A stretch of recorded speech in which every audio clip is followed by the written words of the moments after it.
You're Locked on the New York Rangers, your daily podcast on the New York Rangers. Part of the Locked On Podcast Network, your team every day.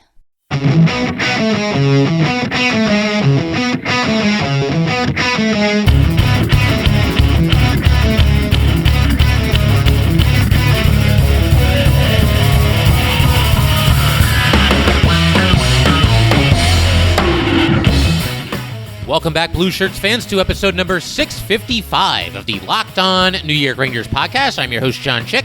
Just want to thank you guys, as always, for making Locked On New York Rangers your first listen every day. We are free and available on all platforms. That song you're hearing right now is, of course, Leave the Lights On from our good friends in Passafire. You can check those guys out anywhere you get your music, and it's great to be back. I had a mini vacation there, took a week off for the first time pretty much ever in the history of Locked On New York Rangers, and feeling refreshed and ready to talk some Ranger hockey. And what better place to start than with the recently concluded World Juniors. The Rangers had 7 different prospects playing in this tournament, and a lot of them really did a nice job. 3 of them, in fact, won a gold medal with Team Canada. And I think we got to start right there. To begin with, we got to talk about just this tournament in general, and we got to start by giving some props to Canada. Of course, the tournament champions. They won in the gold medal game 3-2 in overtime against Finland. Just an absolutely crazy game. But with Canada's win, that also means that 3 New York Ranger prospects, Brennan Othmann, Cooley, and Garand, are all now gold medalists. So a big congratulations to those 3 players. I would imagine we'll be seeing all 3 of them at Rangers training camp. And we're also going to get to their individual performances in this episode in due time. But first, like I said, just a couple general thoughts about the tournament itself.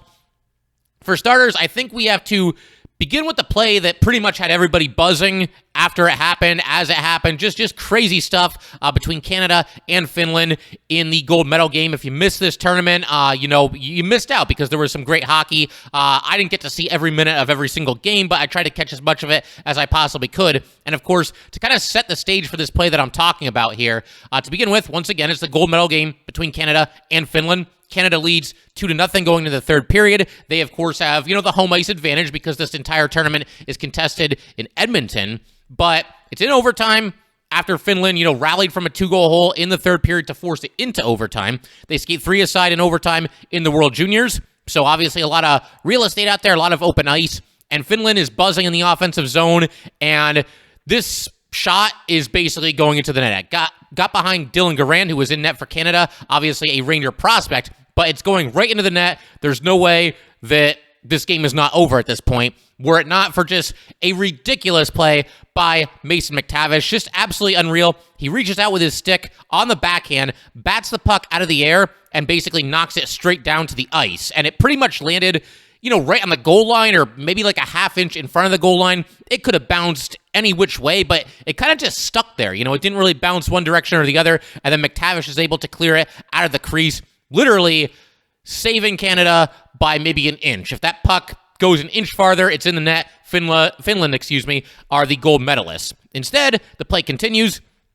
And maybe 2 or 3 minutes later, it's hard to remember because it was just so chaotic, but 2 or 3 minutes later, I believe it was, Canada scores the game-winning goal. They have a rush into the zone, and Kent Johnson gets an opportunity from in deep. The save is made, but he buries his own rebound, and just like that, Canada wins the gold. And at this point, obviously going into the tournament, I'm rooting for the United States, but by the time it gets to a situation like this where the United States got knocked out in an upset loss to Czechia in the quarterfinals, at this point, whichever team has the most Ranger prospects remaining, that's the team that I'm going to root for, and that's kind of what I did here. Obviously, as we mentioned, the Canadian team had Brennan Othmann, had Cooley, had Garand, and all 3 of them played pretty big roles as far as, helping Canada win this gold medal here. So that was obviously great to see. As far as, some other Ranger prospects that participated in this tournament, you also had Jaroslav Chmelar, Cali Vizin, who was on Finland in this silver medal game here. You had Adam Sykora, and you also had Berard. And something else that I got to mention real quick here,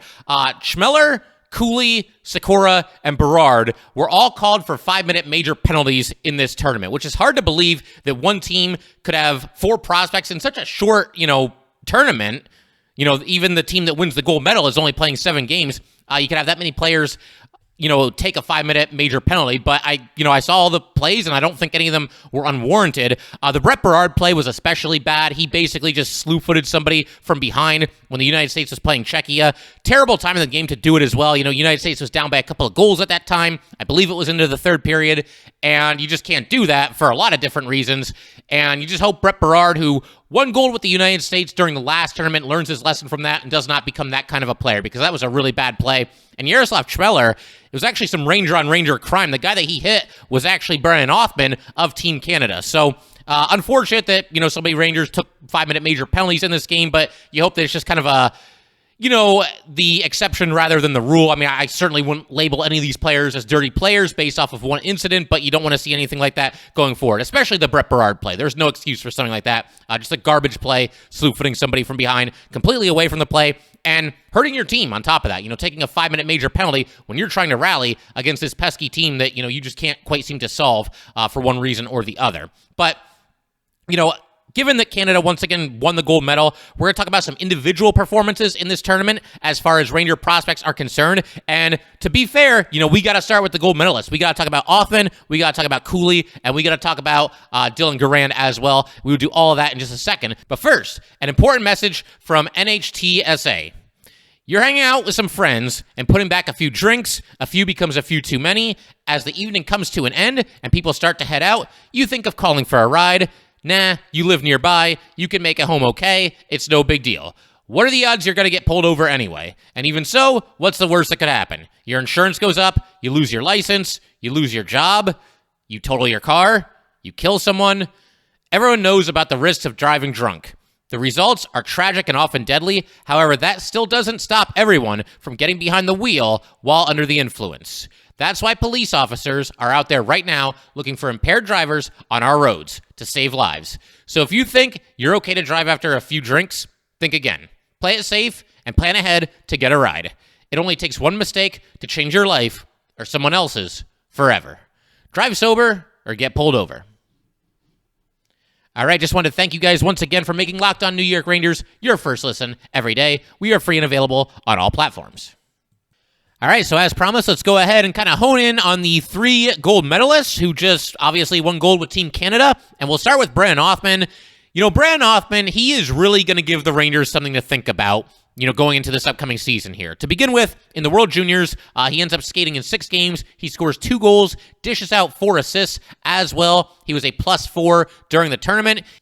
And the reason I say that he's going to give the Rangers something to think about is because he, to me, looks pretty much NHL ready. Now, I don't want to get too far ahead of myself here. He is still just 19 years old, and I realize, this tournament is a bunch of teenagers, and it's not the NHL. I get it. But really, you look at Brennan Othmann, you look at what he did last year for the OHL's Flint Firebirds. What else does he have left to do as far as junior hockey is concerned? Yeah, of course, he can go back to the Firebirds for one more season, but he completely dominated that league with 97 points in 66 games this past season. And my understanding when it comes to Brennan Othmann is that it's either the NHL or the OHL as far as this upcoming season is concerned. If he does not make the Rangers, then he will head back to the Flint Firebirds of the OHL. He is not eligible to play for the Hartford Wolfpack. But if he shows up in training camp and continues to impress and continues to pick up pretty much right where he left off here in the World Juniors, then the Rangers are going to have a heck of a decision on their hands. Do you just kind of roll the dice and try to catch lightning in a bottle? I should also mention, before I forget about this, he was scratched for one of the preliminary games due to taking 2 minor penalties in an exhibition game. But I don't think there's too much to read into there. Obviously, he got back out there. Canada knew it wasn't going to be eliminated in the preliminaries. He got back out there, did his thing, and had a really nice tournament for himself. Played ridiculously physical as well. If you get a chance, go follow the show's Twitter handle at LO_NY_Rangers. Earlier today, I retweeted a video of some of Brennan Othmann's biggest hits from this tournament. This guy is an absolute just steamroller. I mean, he just lays people out, does it clean, and just brings a really physical presence to go along with some pretty apparent offensive skills as well. And by all accounts, a very good defensive forward as well. Just looks like the total package and a great first round pick by Chris Drury as the Rangers general manager. And here's something else I want to throw out there. Othmann, former first round pick, as I just mentioned, you might hear that and think okay, well, we don't want him to be on the Rangers just playing fourth line minutes and not really getting a chance. Somebody that's taken in the first round, you want to at least get them into a top 9 role. And typically, you're correct about that. But with Othmann, he wouldn't really be that out of place if he played on the fourth line the first handful of games in his NHL career. They could start him there because, as I just mentioned, this guy is an absolute truck out there. Good defensive forward, somebody that will just, lay you out. He does have kind of that snarl and that edge to his game that would translate well to a fourth line role. Whereas somebody like Capo Caco, I don't want to see him anywhere near the fourth line. He's got to be in a top 9 role no matter what. But Brennan Othmann, you can start him on the fourth line, and then, if he has success there and you like what you see from him as the coach, and Othmann begins to earn the trust of Gerard Gallant and the coaching staff, then he can kind of work his way up the lineup as the season progresses. But to start him on the fourth line, it's not something you want to do with all former first-round picks, but Brennan Othmann, I think he'd be right at home there, and that might not even be a bad way to get him used to the NHL. If he actually makes the Rangers coming into this season, then by all means, start him on the fourth line, limit his minutes in the early going, and then just kind of set the stage for him to climb the depth chart, in due time. So those are my thoughts on Brennan Othmann. We will go ahead and turn our attention to Will Cooley. Will Cooley skated in all 7 games for Team Canada, had 2 goals and 2 assists. He was also a +4 in the tournament, which is impressive considering he didn't play as much as some of the other guys, and yet still when he was out there, he was delivering and producing in one way or another. But he's another player that could really end up having a shot to make the opening night roster. Also known for his physicality is Will Cooley. And unlike Brennan Othmann, Will Cooley is actually eligible to begin this season with the Hartford Wolfpack, and I think that seems fairly likely. There might be a situation where maybe Cooley doesn't make the opening night roster, but, he ends up starting off with the Hartford Wolfpack, and maybe he's the first guy that the Rangers call if they need a jolt or if somebody gets injured, whatever the situation might be. Something else that I want to mention real quick here, as it pertains to both Cooley and Brennan Othmann, I also think that their chances of making this opening night roster, they definitely increase if the Rangers do what most people, I think, expect them to do, and that is to trade Julien Gauthier before the start of the season. I realize, it's getting kind of late in the game here. We've got training camp just around the corner, but Julien Gauthier has requested a trade, and I just don't know where exactly he fits at this point. He's had his opportunities, hasn't really worked. The Rangers aren't going to get a whole lot back for him, maybe like a mid to late round pick, but I could see them kind of moving on from Julien Gauthier, trading him, and then that potentially opens up the door for a Will Cooley or a Brennan Othmann to claim an opening night roster spot. Only time will tell there, but that is definitely something to keep an eye on. And we're going to turn our attention to Dylan Garand, who is absolutely fantastic, undefeated throughout this tournament while playing between the pipes for Team Canada. We will get to him in just a second. All right, as I mentioned, going to turn our attention now to Dylan Garand, who is absolutely outstanding for Canada throughout this tournament. Once again, he goes 6-0 throughout the entire tournament. That includes both the preliminary round as well as the knockout round. He also posted a goals against average of 1.98 and a .925 save percentage. It's interesting because the day of the quarterfinals, what they do is it's basically a quadruple header. It's just one game after the next on NHL Network, and obviously they're on at kind of weird times. It's the middle of the week, and I was doing my best to keep an eye on some of these games and, again, catch as much of them as I possibly could. I didn't end up watching all 4 games back to back to back to back. I know I got to do better. I got to watch all 4 in the future, but, Garand, what I saw from this game, this was actually maybe his weakest game of the entire tournament against Switzerland. There were times where he just looked a little bit shaky, but be that as it may, he still did a really nice job. They end up posting a 6-3 win, and he stops 23 of 26 shots, made the saves when he needed to. Canada then goes on to beat Czechia 5-2 in the semifinals, and in that game, Garand stopped 30 of 32 shots. And then in the gold medal game, he once again comes up big for his team, stops 29 of 31 shots. So for the entire knockout round of the tournament, Garand stopped 82 of 89 shots. That is a save percentage of .921. Did it with, all the pressure on him. Canada and the United States always enter this tournament as the 2 big favorites. U.S. got knocked out pretty early, and obviously that leaves Canada as, it's basically their gold medal to lose. And they're at home, too, and there's a lot of people attending this game, a lot of people who, are really into these games. It wasn't necessarily the best attended tournament that we've ever seen for the World Juniors, but more people were filling the building as it went on. I believe there were more than 13,000 in the arena for the gold medal game, and Dylan Garand coming up clutch and getting the job done, and he's now a gold medalist, and his team won the gold medal, thanks in large part to his performance in this tournament. And I think we're going to see Dylan Garand on the New York Rangers sooner or later. I don't think it'll happen for this upcoming season. That's why Jaroslav Halak is there. He's on a 1-year deal, and he'll back up Igor Shesterkin. The Rangers also signed Louis Domingue, who you got to figure is going to begin the season in the AHL. Domingue is there on a 2-year deal. But I would think maybe, after this season, if Jaroslav Halak leaves in free agency, you could see a situation where Garand gets a chance to claim that backup goalie job. This is somebody that has put up strong numbers no matter where he's played. That now includes this World Juniors tournament, in which he was very, very good for Team Canada and is now a gold medalist because of it. So, like what I'm seeing from Dylan Garand, former 4th-round pick, and as we know, the Rangers, they seem to strike gold anytime that they can, choose a goalie in the mid to late rounds or even find an undrafted goalie. They seem to do very, very well with that. So nice job by Dylan Garand. And again, one of the key reasons why Team Canada comes away with the gold here.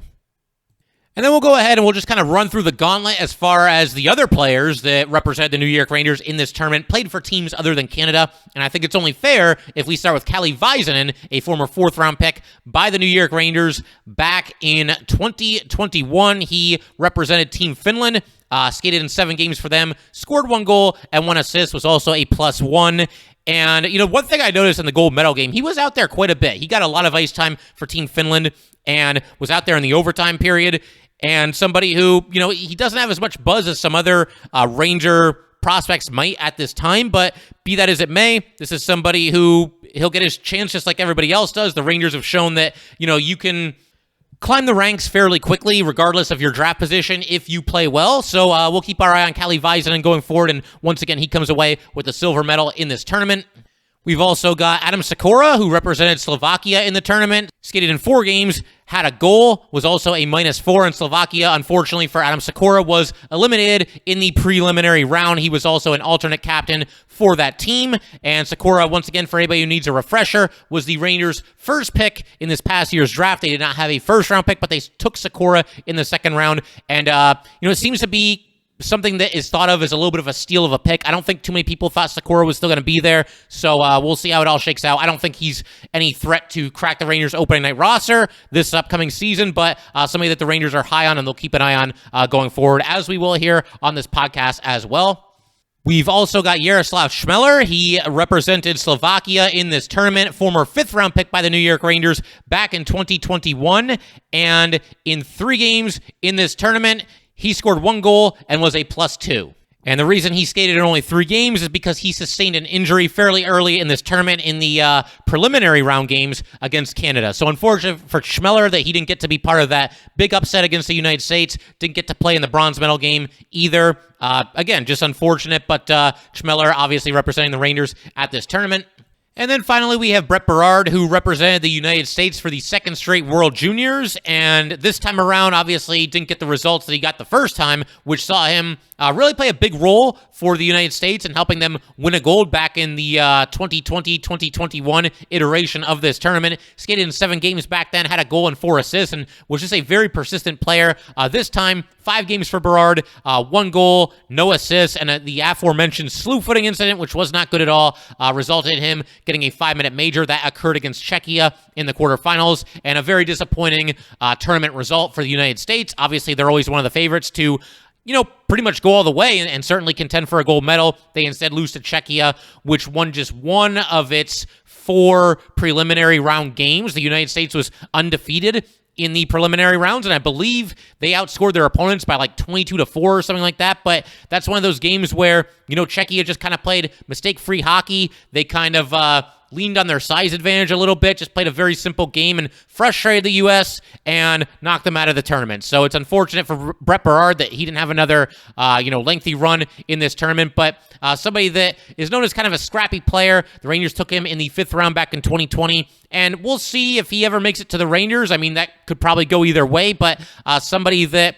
plays the game with a lot of energy, a lot of intensity, despite not necessarily being the biggest guy out there. So Berard is somebody who, despite the slew footing incident in this tournament, I still think he has a chance to eventually become a very popular member of the New York Rangers among the fan base if he ends up making it to the NHL. And only time's going to tell there. Something we'll definitely keep our eye on, and we'll see. We'll check back every now and then, see how these prospects are doing. It's always fun to, in the middle of a season, check in with guys who are playing in this junior league or in that junior league or with this college or whatever it might be, the Wolfpack. always good to check in from time to time, and that's something that we'll continue to do on this podcast going forward. The only other thing that I want to mention for today is that Tyler Mott is still a free agent. So I suppose never say never. I think the odds are still against it, but I'm just going to keep mentioning that in every episode until the Rangers either bring him back or he signs elsewhere. In our next episode, this one was actually already recorded.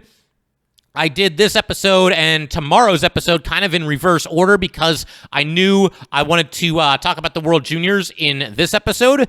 And so I recorded tomorrow's episode a little bit ahead of time because the World Juniors were not over yet. But in tomorrow's episode, basically what we're going to do is we're going to bring back our off-season series. I believe we've done this every single season since Locked On New York Rangers has existed, where we take a look at the best and worst case scenarios for every single player on the New York Rangers. And we begin tomorrow with what I think could be the Rangers' top line heading into the season, at least on opening night.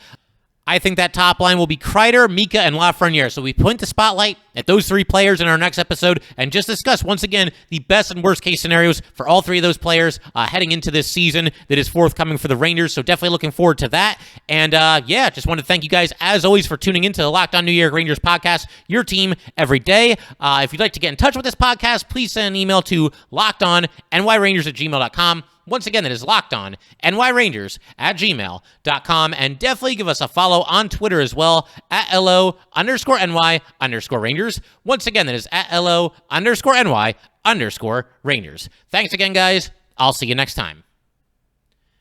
Thanks for making Locked On New York Rangers your first listen every day. Now make your second listen Locked On NHL. Locked On experts give you a daily 30-minute podcast on all things NHL all year long.